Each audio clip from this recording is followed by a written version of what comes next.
Peterson, psychology professor. You're going to need love, shame, guilt, desperation, and pain. Like, it's hard, man. I spent a lot of time studying evil, for example, watching pornography. And maybe all the sorrow and catastrophe has to be part of it, because otherwise there's nothing about it that's glorious.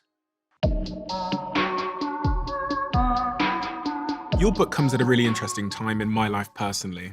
Your book is called We Who Wrestle with Pornography. You speak to this in the book, that it's gotten more and more individualistic and there's consequence to that.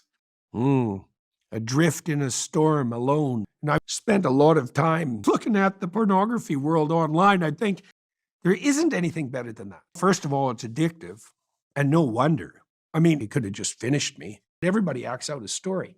The story is going to be something like, well, I'm with this person. We both become unattractive quite rapidly. Sexual dynamism or romance or excitement, and then we just sit, and eat like cold eggs while looking at each other harshly over the table at breakfast for 40 years. So look, here's an interesting fact. Can now look at more beautiful, naked 13-year-old boys in one day than the greatest king who ever lived managed in his whole life. Mm-hmm. Just to pick a number, maybe it's 50, maybe it's 3, whatever. 5 will do. Well, that's 1,500 a year. That's also difficult. It's just the kind of difficult that wears you down and makes you sick of yourself. And the problem with that, not only is that lonesome, but it's also extremely impractical. I mean, maybe you get what you want right now, this time. But as a propagating strategy across time, it's a degenerating game, right? It's relevant to the topic of this book, obviously. It's a very rare person who doesn't know some of the time when they're doing something wrong.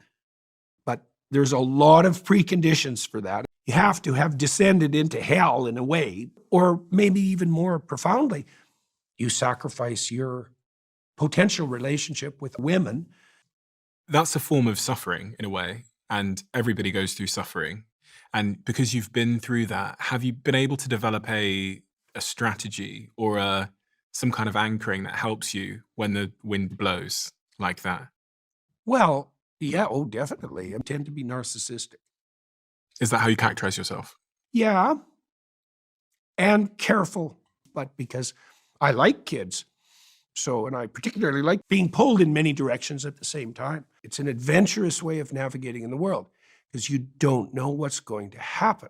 Now, can you attribute that to pornography? Certainly part, that's unfortunate, but c'est la vie. You have to leap into the unknown because then a new one exists. And so you could say that the domain of opportunity is limitless. The thing that's at the pinnacle recedes as you approach it. You could say that's a technical definition of God, which is accurate. That is a technical definition of God. What do you mean by that? What would satisfy someone as miserable and resentful and useless as me? Pornography.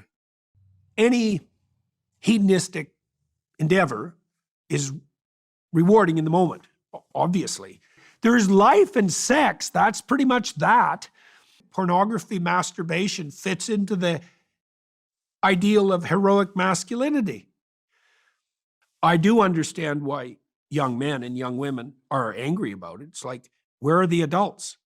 Where are the adults? Where have they gone? They're not protecting like 11-year-old kids from the net. So First they creep, then they rampage. Wait till there are AI-equipped adjustable pornographic succubi. Then we're really going to have fun. Pleasure is enhanced by novelty. Like, I know that novelty enhances pleasure. So I did a course for Peterson Academy called Try Tyrannizing Your Wife. It's a set of instructions, and the instructions are very specific. So essentially, the instruction is to punish them by putting them in solitary confinement. I've known my wife since she was 8, and she matured faster. Women do anyways, and so that kind of split us apart. That wasn't accidental. Now, people say, well, you were fortunate. It's like, first of all, no. Women, they're Machiavellian, which means they use their language to manipulate. They're narcissistic, which means they want unearned social status.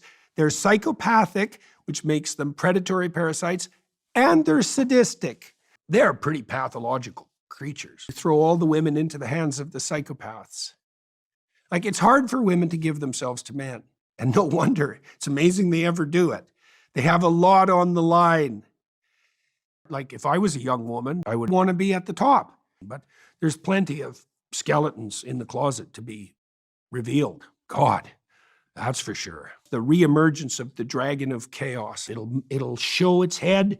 Treasures and dragons, they're always in the same place. It's very annoying. It's a good thing to know, though, because if a dragon shows up, you can always ask yourself where the treasure is.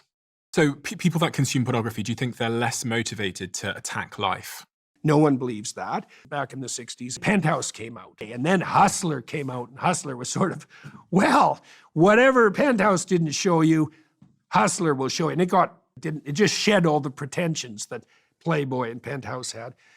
I read some of that material when I was like 11, you know. I never forgot it. It was shocking as hell. And like typical 11-year-old now, it's like there are things that he is going to see that he'll never forget that I'm detailing in this book. Full frontal nudity display.